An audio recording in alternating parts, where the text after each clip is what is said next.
Well, Veronica, thank you so much for joining me today.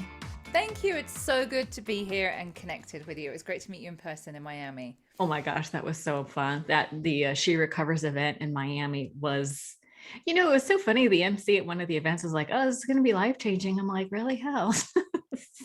But boy, the speakers they had were so good. And Was it your was it? first one? Have you been to the other I went ones? to the LA one, not the New York. I didn't Right. even know Yeah. about She Recovers until it had passed. So I would have loved to have gone and seen. Did you go to that one? Yeah, I've been to all three of them and they've all been good and they've all been different. Yeah. And yeah, Miami was great because it's like the first one post COVID. And I think everybody was just ready to Oh my gosh. be connect and hug. And it's really, I mean, the speakers are great. I really, the first New York, I knew all the speakers like Marianne Williamson. Subsequently, I haven't really like heard of them before. Like I hadn't heard of Jennifer, the pastor, Oh, and Nadia Bowles Wells. I'm kind of delightfully surprised. It's like Yeah. I just finished reading Ashley Judd's autobiography. I Wow, that was really intense. liked her. Yeah. She's a woman, and God bless her with losing her mum the week after. So sad. She really just struck me as someone who had really worked hard on themselves, Oh yeah. really worked hard on themselves. Yeah, that was amazing. The pastor, I think her name was Nadia Bowles That's Wells. it. That's it. Yeah. Unexpected Unexpected Angels or something like that. I listened to her Yeah. audiobook. Yeah. I've got her book on my Kindle. That's my next read. So, There's- yeah. Are you like me? You just like have 1,000 books you want to Oh read my all the God, time? I'm always doing that. I'm always and then, yeah, terrible. Yeah, I have like currently have like 147 books on my information junkie. Yeah, same Oh here. dear. Well, I like to start off with what I call the lightning round. It's a little game we Ooh, play. We talk about some okay. resources right up front. Okay. Did you have a favorite book when you first got sober 20 years ago? How long has it been? 20? A little probably longer than 22. 20, 22 now. Okay. Um, I'll tell you the books that I read in my first year of recovery that really, the big book of AA. Mm-hmm. Um, Alcoholics but Anonymous. yeah, Emmett Fox. My first sponsor introduced me to Emmett Fox, and The Sermon on the Mount is an Oh, incredible book. so And good. so I read that. Uh, Gosh, other books. I mean, I've been through them all. I've got them all at some. But those are the Emmett Fox is really. I like Wayne Dyer. I like A Mm. Course in Miracles. That kind Oh, of stuff. Is stuff that I go back to again. I love the Conversations with God series of books. Donald Walsh. Yeah. Um, Anything like that. Yeah. I would have to offer a second recommendation to all of those. I don't Oh, remember the Emmett Fox one. I think it was so long ago. I need to reread it. I don't remember I that want to one. reread it because I remember being blown away by it, and I remember being resistant because it's about Christianity, and I didn't really associate with that. And my sponsor said start at the back where he has a little segment on the Lord's Prayer, and he basically deconstructs it. And I read it and was like, all of this makes perfect sense to me. Like I've never heard any Wow. of this stuff from religious leaders or teachers, but his deconstruction of what Jesus's message really is and the Lord's Prayer made perfect sense to me, and I really loved it. I am gonna go look at it again. The deconstruction. I think it's so fascinating how we have all this information and then it's not until we deconstruct it and Mm, really learn the yeah, meaning behind some of the phrasing that yeah, does put everything into context and perspective. yeah. And I love that you had resistance and that this made sense to you. The same thing happened with the Course in Miracles. I Ooh, had one of my closest friends kept recommending it, and I remember picking it up and flicking it through it, and it was again the Christian language just put me off. I just thought that's just not my thing. But it just came at me from so many different people. You know when you just someone keeps yeah, saying, and you're like, oh God, all right, I'll check it out. fine. Yeah, and then I did, and I love it. Yeah, I didn't really get into the text, but I liked the daily, I forget what they're called, the Mm, daily lessons in the back. yeah, yeah, And at first I was like, what are they even talking about? But yeah. as I progressed in the lessons, I found that my mind and my perspective was changing. Yeah. and like things just hit me different. Yeah. And I found it to be really super helpful. I liked Marianne Williamson's lectures on the Course in Yes. Miracles Yeah. because Yeah. she did like all the heavy lifting and then she was extrapolating like Yeah. the practical application. So that I really Yeah. appreciated. Yeah. Those are really great books. Thank you so much for that. Do you have a go-to mantra or quote that you live by? Um, so my prayer, whenever my back's against the wall, is be still and know that I am God. That Mm. one just gives me such peace. And I guess my mantra would be live your truth. And that was something I discovered in my early sobriety. What was revealed to me as I was waking up and muddling through was that an enormous amount of my discomfort and pain came from living a life that was not truthful. And that was a real kind of earth-shattering moment for me when I realized I was a fake friend. I was a people pleaser. I said what thought you wanted me to say. I behaved in the way that I thought you wanted me to behave. I did things because of what I thought other people would think about that. And it became clear to me that um, my alcoholism was bound up in not living a truthful life, and that there's only two paths in life, and one is to live your truth and one is to not live your truth, and both are hard. But one has a very distinct Mm-hmm. payoff in Yeah. terms of Yeah. peace and Yeah. One is hard and just keeps being hard, and the other one is hard but is worth the effort that you put in because it leads you to a place that you never want to leave. amen to that. That was really good. Thank you. Um, do you have a regular self-care or recovery routine, whether it's like a morning ritual or a weekly schedule that helps you stay sober? Yeah, so this is fundamental to my sobriety, and for me, this um, has been life changing. So, what I understand from being sober is that it's a process of revealing myself to myself, and that's growth. That we're going to be called to grow, and that's always going to feel a bit frightening, and we're going to have resistance to that, but there's no other way than to grow. And that so so I very much believe in the spiritual side of sobriety, that's for me the main event. And I do regular inventory, and I've done regular inventory for over 20 years now. So my inventory is very specific, and I write out my resentments in a very specific way, which is I typically use the method that's in the big book, but I also use another method that's based in rational emotive behavioral therapy. So I I'm don't, sorry, can you say that one more time? yeah, Rational behavior. REBT, rational emotive behavioral therapy. So those are the two best Ooh. ways that I know to write out resentments in a way that shifts your perception. I write out my fears. I write out my limiting beliefs, whatever I have at that particular time to do with whatever particular event is happening in my life.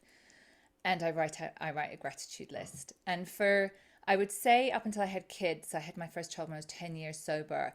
I would do that maybe out of 365 days a year, 300 days a year, every day. And I don't think, I just open my book and I think, am I resentful? And I wait and see what comes into my head, and then I write it out. Mhm. Um, and then after I had children, that changed a lot. And now I certainly do it a lot less, but I do it still very regularly. And I absolutely, when I have a resentment, I can't wait to get to my book to write it out, because I cannot be disturbed in that way in my mind. And I also know that there's a very powerful tool that will help me be free of it. So for me, the absolute foundation of emotional sobriety is being able to effectively shift our perception around resentments. Oh, And that's that's my deep. routine. That is rich, girl. I love that. Let me ask you something about the limiting beliefs. Mm-hmm. I find that limiting beliefs can sometimes be difficult to identify. Mm. Um, I have this writing prompt that says, what is it that you want and why don't you have it? And the Mm. why don't you have it is your limiting belief. How do you think of, how do you just uncover your limiting beliefs? Because aren't Um, they sort of, what do they call it? Sort of they're like in our subconscious mind. yeah. Um, w- so back in the day, everybody I think has these limiting beliefs to some degree or another. Mine was I'm not good enough, and if I'm not Mm, good enough, I'm not going to be loved. Now I don't believe that anymore. That sounds laughable to me, but 25 years ago I believed it like I believe the sun is going to set tonight. That it just was a fact that I wasn't up to scratch. I wasn't good enough.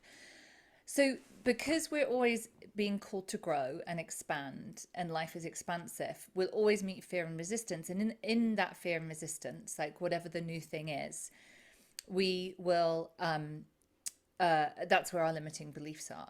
So, an effective question that I use is, what is the story I'm telling myself about this? And that reveals my limiting belief. got it. Well, if you do it, you'll probably mess up, or if you do it, people will realize you're stupid, or it will fail, and those are my limiting beliefs. And once I've got them out in the open, then I can change them into something that's a bit more empowering, and then that's how they begin to shift, and I can move through the resistance to the new thing that's calling me. That's beautiful. What is the story I'm telling myself about this? That is really good.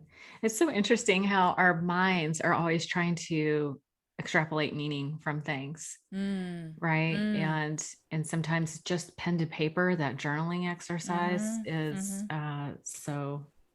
so helpful to process that stuff to Mm. resolution. Um, Very good. What's one thing that you wish you would have excuse me. Oh my God, let me start over.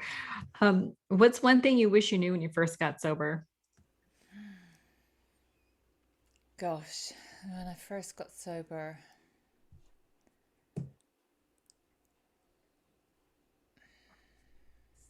several things. I mean, for sure, I was very much in the mindset that the right man would fix me. So I was still pursuing that put down, drink, pick up men program. Um, Switching I, addictions. I mean, I wish I could just go back to when I was a teenager and go, geez, stop wasting your time on so many losers. Um, Did you ever hear Marianne Williamson talk about the problem isn't that you're meeting a bunch of assholes. The problem is you keep giving them your phone number. This is so funny. um, I really, I guess everything kind of unfolds as it did. I mean, I hit an emotional rock bottom when I was 3 years sober and I was suicidal, and that was the gift of desperation that gave me, like, I was just desperate, and that's when I did the deeper work of sobriety. So Mm, maybe that I'd done that earlier. mm. Um, Oh, yeah. and yeah, letting go of outcomes and stopping trying to everything is in God's hands. Letting go But of outcomes, that is so hard. yeah. So I mean, I don't think in many ways I don't think I could have learnt these lessons in the first year of sobriety. You're so Yeah. in the fog. Yeah. um, but yeah, not wasting my time on stupid men, and getting a program as quickly as possible. I was doing what I see a lot of people do is a bit of this and a bit of that and the next shiny thing and da, da, da, da. And what would happen is those things would work for a bit. I'd get all lit up and be like, oh yeah. But then I'm like a magnet. I revert to type, and my type is restless, irritable, and discontent. So I would revert to that, and nothing kind of. So I was always looking for the next shiny thing, the new thing, the workshop, the thing, the book, whatever it is. And actually, it's only one thing, and it's consistency. Mm. Yeah, consistency, persistence and consistency, huh? Mm-hmm. That's amazing. All right, well, that's the end of our fun little game. Cool. And I'm going to take I love this question that you ask on your podcast. What was your drinking like and what led you to get sober? So I'll just turn the tables and ask you the same thing. I'll give you a few minutes to share whatever you want to share, and then we'll start talking about some solutions. Yeah. So I drank from the age of about 14 to 27. I got sober when I was 27. And this was in the UK in the late 80s and early 90s. And I was getting into bars and nightclubs at 14 years old because we didn't. I mean, I think they're much better now, but certainly when I was growing up, you just had to look old enough. And it was very easy as a girl to put makeup and heels on and look old enough. I mean, we were children in nightclubs. It was awful. And I couldn't wait to get into that grown up world. My home life was quite unhappy. I was raised by a single mother with undiagnosed mental health problems. I left home at 16 years old and lived on my own because I had to get away from her. Um, and I thought drinking was just like I had arrived. It was so cool. It was so fun. And I had consequences from very early on. I was a blackout drinker at the beginning of my drinking. I took whatever drugs anyone had on offer. Never, I just think, God, but the grace of God, now where everything has fentanyl in it and people are I just took it. I didn't care. I didn't ask. Just took it. And I had a great time until I was about 18 years old, which is the legal drinking age in the UK. And I went into drug induced psychosis from I think it was magic mushrooms. And I had auditory hallucinations, extreme paranoia. I was suicidal and I couldn't tell anyone. I was just too terrified. I couldn't say it out. I didn't know how to speak the words about what was wrong with me. And I would wake up every day just hoping it would just go. And after 6 months, I would stand at the bus stop waiting to go to college, willing myself to step in front of the bus. And I didn't want to die. I just didn't know how to live. And so eventually I went to the doctors and sort of mumbled a bit about what was happening. And he prescribed me Valium, which set off my prescription drug addiction. I stopped using drugs. I started using prescription drugs and my drinking really took off. And I think I now know this is so common. Um, my what happens, I had a lot of panic attacks and extreme anxiety, which I now know is very common with people who drink. And alcohol was a solution to that. Any social situation, but my life was hell. It was I was trying on the outside to look like I was a normal person, but on the inside I was such a completely different person, and I was in such private anguish and desperately lonely and couldn't tell anyone how I really felt or what was going on. It was awful. So I spent 9 years looking for an answer. So I did 7 geographicals from the US to the UK. So I moved continents 7 times, running away from myself. Boyfriends, jobs, going to college, going to church, going to this, going to that, whatever it was that looked like it might be the solution. I was looking for, and I went and got treatment for my mental health problems. I saw everyone, psychiatrists, doctors, psychotherapists, everyone. I don't think anyone really asked me about my drinking. I presented with a mental health problem and they tried to treat that. But nobody really asked about my drinking. And I thought my drinking was normal. I knew I shouldn't use drugs. But I just drank like everyone else in their 20s, which was binge drinking. In London, it was Britpop. We were so cool. And it was awful, like one time in 20, maybe it was fun. But really, it was a freaking trudge, being drunk, making a fool of myself, regretting it, feeling shame and self-loathing, awful hangovers. And I do it every week because I was convinced that was fun. And it's so, looking back, I just, it never occurred to me not to drink alcohol. Like, it never occurred to me that was a thing. I just thought I had to figure out managing it. And, things like, I just need to have a job that starts in the afternoon because, like, I can't get up in the morning because I'm so, like, if I could start working like at 2, like that, just these ridiculous things to try and manage my drinking. It was so, I look back and it was just so, it wasn't fun. I mean, I was in my early 20s in London, one of the best cities in the world, in the middle of Britpop. It wasn't fun at all. It was horrible. And on my last geographical, my geographicals were to Key West in Florida. And I'd started using cocaine again. And cocaine grows on trees in Florida. It's everywhere. And thank God for cocaine, because it finished me off within a year. I would wake up and I was suicidal. My serotonin was just shot. and I would just be absolutely desperate. And I kind of, a few things happened because of my panic attacks and anxiety. I was kind of, well, I was coming up to 27. I was like, I need to get my shit together.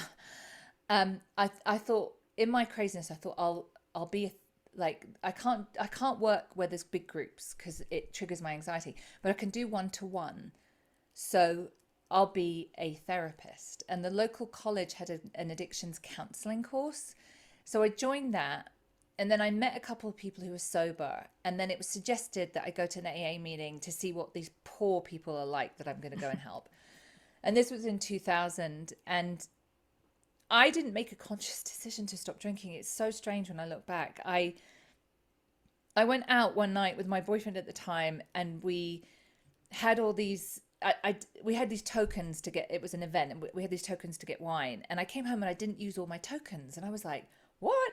Like, there's wine that I didn't drink."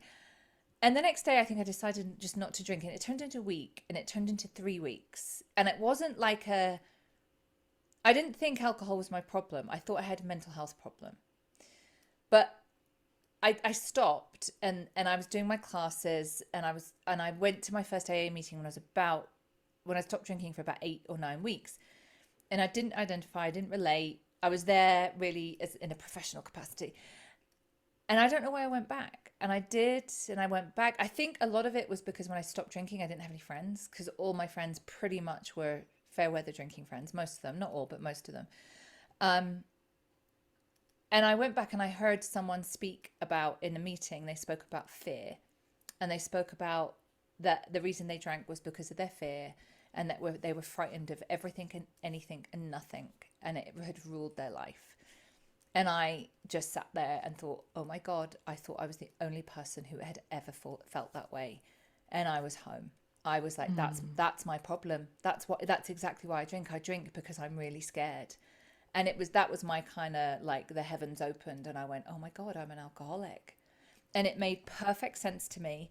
And I was absolutely kind of, to be honest, I was really happy about that, because I'd spent almost a decade trying to find an answer to my problem. And the problem was, I didn't know what the problem was. So once I have discovered it was alcoholism, and the first thing is you need to not drink. You need, like, that's the first thing. Don't drink. You can't drink. You need to stop drinking. And then you need to do these step things. I was like, sign me up. What do I do? So I was incredibly relieved to have an answer, because it all began to make sense to me. Then it just fell into place, that because I got, I didn't even drink every day. I didn't drink first in the morning. I'd never been arrested. I'd never been fired for a job. And that's what I was hearing. And I was like, I've never had those experiences. But when people started talking about their insides, the restless, irritable, and discontent. I was born discontent. I was so discontent. I was always looking for outside fixes. It once this was revealed to me, I couldn't unsee it. And I was like, these people are telling me there's a solution. Oh, and that's when everything began to change. I stopped drinking. I'd stopped drinking at that point, but then I committed to it. And everything began to get better. I went through the steps of a fashion. And then I was about 3 years sober. I was working as a therapist at this point in a rehab. I'd had somewhere to live. I had a car, I had a social life. I had all of the things, but there was still something missing inside of me. And my behavior patterns in relationships were still hadn't changed. And I was really distressed about that, because I thought, I'm sober now, I'm in AA. Why is this pattern that I have with men continuing? And it's the same pattern. I'd have this intense attraction with someone, and we'd have this intense thing, and I think that this was it, and then they would gradually leave me. And that was the pattern I'd had my whole life. And then when it happened in sobriety, I went into a black hole of suicidal despair, and I realized that I didn't want to drink. I just wasn't interested, but I was making the decision that today I wasn't going to kill myself. And when I realized that, I realized I was in very deep trouble. And it was the gift of desperation. And that gift of desperation, I would have done anything. I mean, I was 30 at that point, and I thought, I cannot live with this kind of pain, and I cannot, like, maybe I just have to be single for the rest of my life. I mean, I cannot go through this level of pain. And I then went much deeper into the 12-step program in a different way that someone introduced me to, and it was the resentment work. Because it's not, what the resentment work did is it shifted my perception of everything. It wasn't like I had a resentment against you necessarily. It was that I began to see that nothing was personal. And I began to see that I had interpreted everything personally. What you did, what you said. You know, we were just saying before we went, oh, you were like, oh, I reached out to you in 2019 and we were going to do a podcast and we didn't. And I'm like, oh, no worries. I forget stuff all the time. I never took that personally. I'm like, God, you're busy. I'm busy. I forget messages all the time. But years ago, I'd have been like, what? Maybe she didn't like, maybe she heard something about me and she doesn't like, that's what I would have done years ago. And that's what's changed. You know, I used to be the kind of person who would go into the office in the morning and be like, hi, Alina, how was your weekend? And you'd be like, yeah, fine. And I'd be like, oh my God, what did I say? Did I upset her? Was it that email I sent? Or does she like me? And I'd spend all day worrying about that and trying to get you to like me again. And I did this work, and I would be the kind of person who'd go in the office and be like, hi, Alina, how was your weekend? And if you were like, yeah, fine, I'd be like, oh, I wonder what's up with her. And I'd go about my day.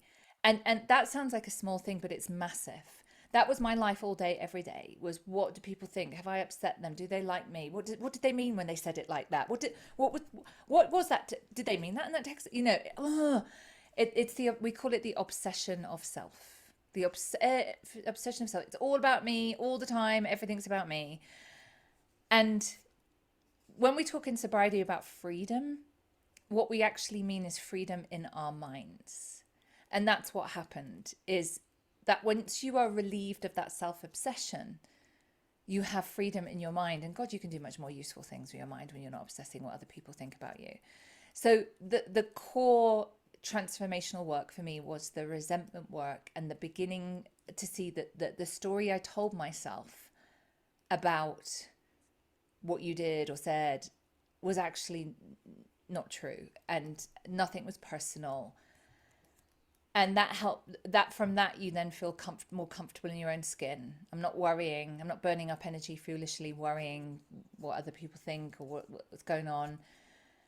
And that was just, it was transformational. You know, I met my husband when I was 6 years sober, so we've been together about 15 years now and have 2 children. And like all of that came, every single thing I have in my life is a direct result of the internal work that I have done. None of it was luck. None of it was chance. It didn't just happen. I've worked for every single thing that I have in my life. Was that enough? I'm just sitting here taking notes, soaking it all in. This is amazing. So good. No, thank you for sharing all that. The resentment work sounds so interesting. I did the steps the traditional way myself and got so much out of it. And I noticed that every time I addressed the steps, I got something different out of it, because working the steps changed me and I was different. And so the next go around, I would get something different out of it because I was different. It was like this cyclical thing. But I love how people, all over the place over the years have developed different ways of addressing the steps. And this resentment work sounds so interesting. And it's just ancient spiritual wisdom. It's not, I mean, you can trace the origins of this all the way back to pre-Christianity, to the Gnostics religions in the Mediterranean, which were female-led. So they are, the origins and roots of the 12 steps are deeply feminist. And the Gnostic religions were led by women. Women were priests and leaders in their churches, and part of their scripture was the end of day self-reflection, which is step 4. The end of day self-reflection. That's beautiful. It's like a I daily have 10 a step, post. huh? I have a post about this on my website where I kind of go into break down what the program actually is, because there's so much misinformation out there. Gosh, yeah, I remember that. I'm actually in the process myself of doing this AA survival guide that's going to be published next month, because it's for me, in my mind, it's all about context and perspective. There's Yes. so many ideas. I think I see people reject it, the program as a whole, Mm, without understanding what it is that they're rejecting. They're throwing the baby out with the bathwater.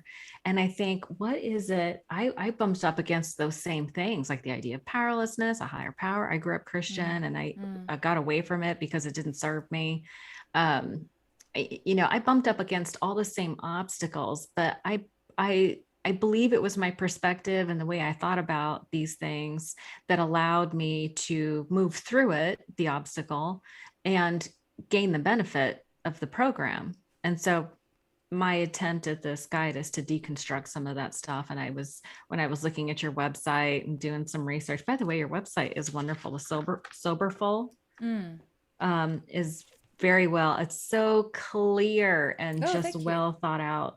I should also mention your podcast is amazing. Oh my Ah. God, you and Chip Sumner's your Sober for Podcast. How did that quote come about? The Russell Brand quote about Chip come out. He was a right social liability. How did that come about? It's so funny. So Russell got, I mean, we can say this because he's written about it publicly. So gosh, I was maybe only about 4 years sober. He came into the rehab that Chip had started that I was working at. And he was a very kind of D-list celebrity, like very Yeah, yeah. easy, like not, just kind of known for these ridiculous hijinks that he would get up to, really, really bad place. So he got clean and sober, and then everything kind of took off from there. But we always joke about this. But so Chip, if you meet Chip, my podcast co-host, he looks like an academic librarian. He That's what I mean. does. I mean, he's 75 now, and he looks just like he spent his whole life in academia. That's what, and he's, he can't. His story is quite incredible. But for years, he was a street heroin addict who went to prison for armed robbery, slept in like phone What? boxes. So it's always like there's such a juxtaposition of you can't quite get your head around who he was and how he was. So that's Russell's humor, right? Right, social liability. That is hilarious. Yeah, I often tell people, don't let my soccer mom exterior fool you. I might be Yeah, 53 now, but I wasn't always. I love. I love when I'm kind of sometimes, and I'm a bit naughty in certain company, and people get chatting and say, "What do you do?" And then how did you get into that? And I go, "Oh, well, actually, I'm 22 years sober. I'm a recovered alcoholic and cocaine addict." Because You just dropped the I bomb. just like to kind of throw that because it shocks people. I love it. I love it. I was a slut and a drunk.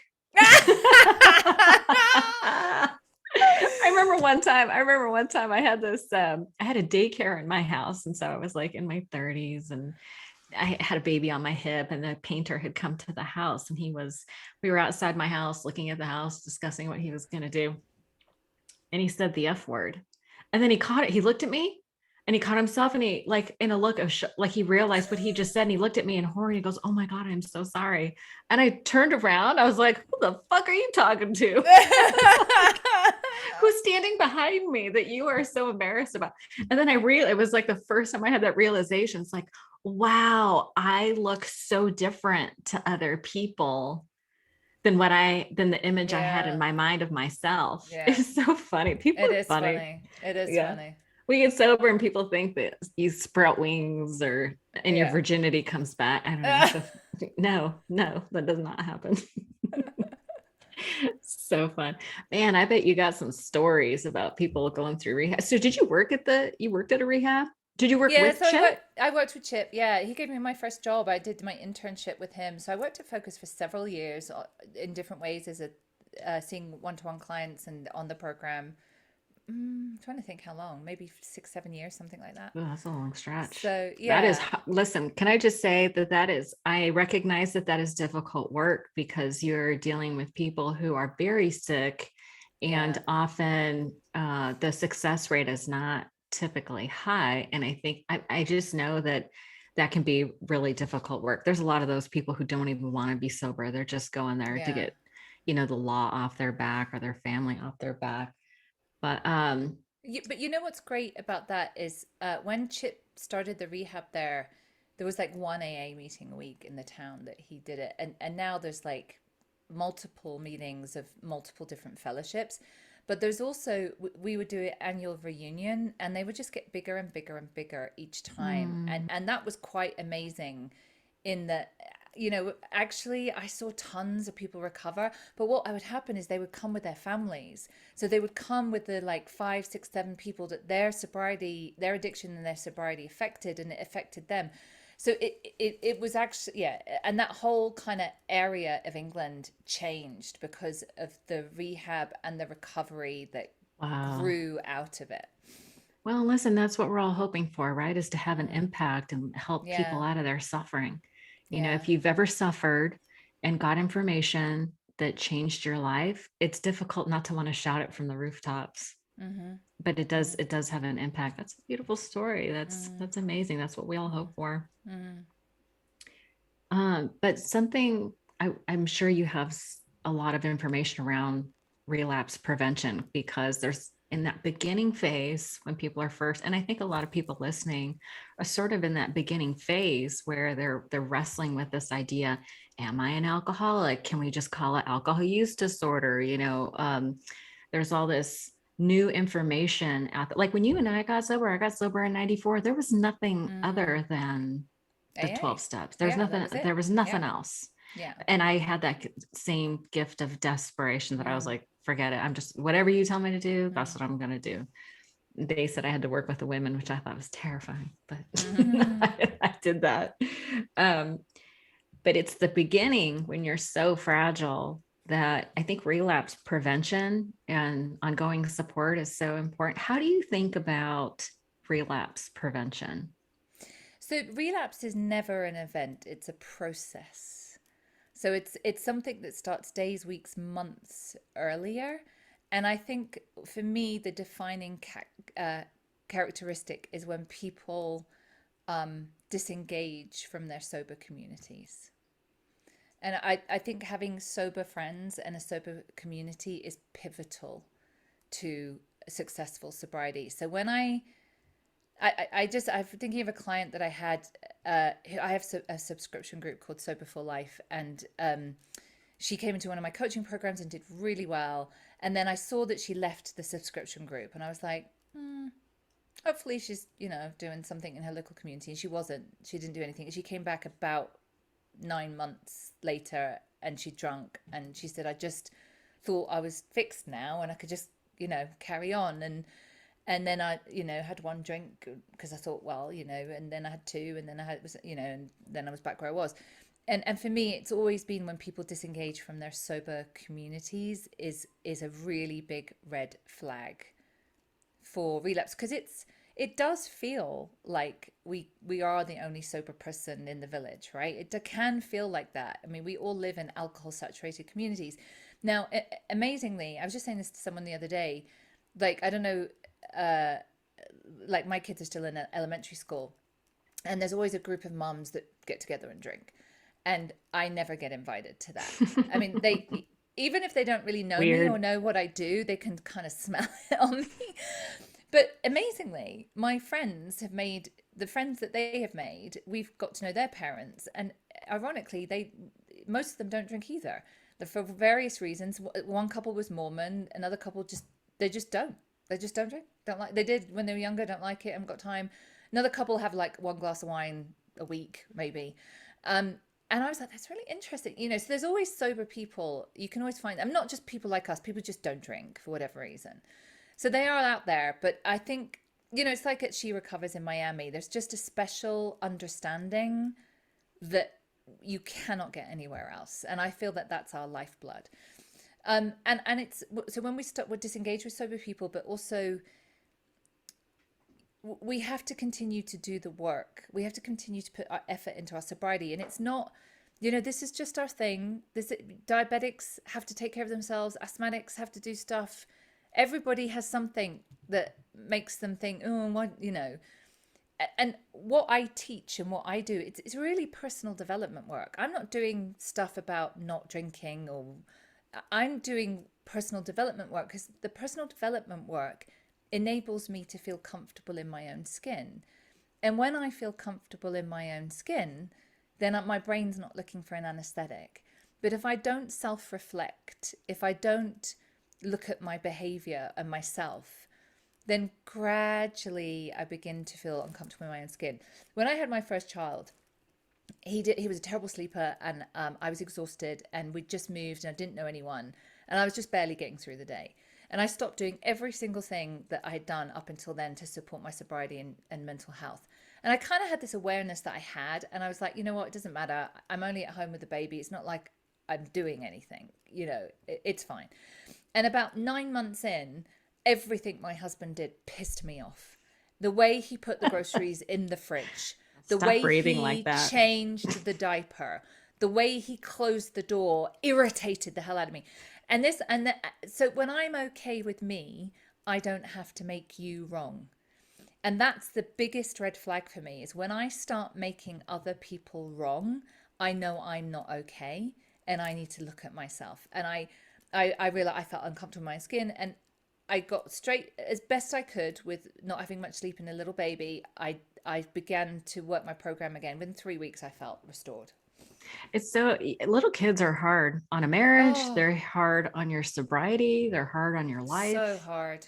Yeah. And it's so important, this continual self care. It's like if you keep doing what you're doing, you're going to keep getting what you're getting. And Yeah, and I kind of think self-care, that's kind of like, it's not having a bubble bath or oh a my manicure. goodness. No, It no, no. it Yeah, it's no. it's actually, it's doing something that makes you uncomfortable. Actually, it's the self-reflection. It's the, why did I have that reaction to that person? Or, what is the story I'm telling myself? Actually, I'm resentful about this, but it's that. So Yeah. self-care is important, but having bubble baths is not going to fix this. No, thank you so much for saying that. Yeah, I forget to define terms sometimes. I remember interviewing this gal. I was sort of, God, I hope she's not listening. There's this sort of like this new wave of Instagram sobriety that kind Mm, of drives me a little crazy mm, because while I feel like it's valuable to have sober peers, mm. I kind of have a little problem with people who position themselves as experts who actually don't have any training or haven't done the work themselves. Oh, hallelujah, yes. Do you know what I'm saying? I know what you're saying, yeah. Yeah, and I feel slightly judgmental, but scared for people that are newly sober that are sort of attracted to these large accounts with tens of thousands of followers, and you do a little digging and you're like, oh damn, they don't have it. Anyway, I asked this one gal what her self-care practice, like in the beginning, the lightning round, what was your self-care practice. She talked about doing her hair and getting her nails done. I was like, that's not what I meant. But she was so like newly sober. She was, anyway. And so I think it is important to define what self-care really is. And that's why I always ask Yeah. people what their self-care practice is, because it's, in my mind, it's like that insurance, the actions that I take that are like my insurance policy to relapse. It's Mm, prayer, meditation, the mm, mm, self-examination. I like how you put it. It's the doing the things that make you feel uncomfortable. mm, mm. But it's, I mean, I think after a while, you grow accustomed to knowing that if you pay the price up front in terms of sitting with discomfort, that you get Mm. the benefit on the other end, which is Yeah. the relief and the insight and the wisdom. And then the behavior patterns change. Yeah. It's like the stopping drinking bit is actually quite a small part of the whole It's deal. just the tip of the iceberg. And I just, it's like, don't miss that. Like, it's actually, even though it feels uncomfortable and hard at the beginning, don't miss like doing the work, because man, the fruits of it are like, I can't even tell you. So this has been my experience. I remember before, like Instagram, before the internet, more or less, um, people would get sober and see business opportunities and do sober services or this or that or whatever. And I would watch them come and I would watch them go, Mm-hmm. because they weren't working on their own sobriety. If Right. Yeah. and I see They're that not on it. doing the deep work that Yeah, you were yeah, talking about, the yeah, resentment yeah, resolution stuff. yeah. On Instagram, that's, and identification and inspiration are really important, and that has a place, and it's It has a wonderful, place. wonderful.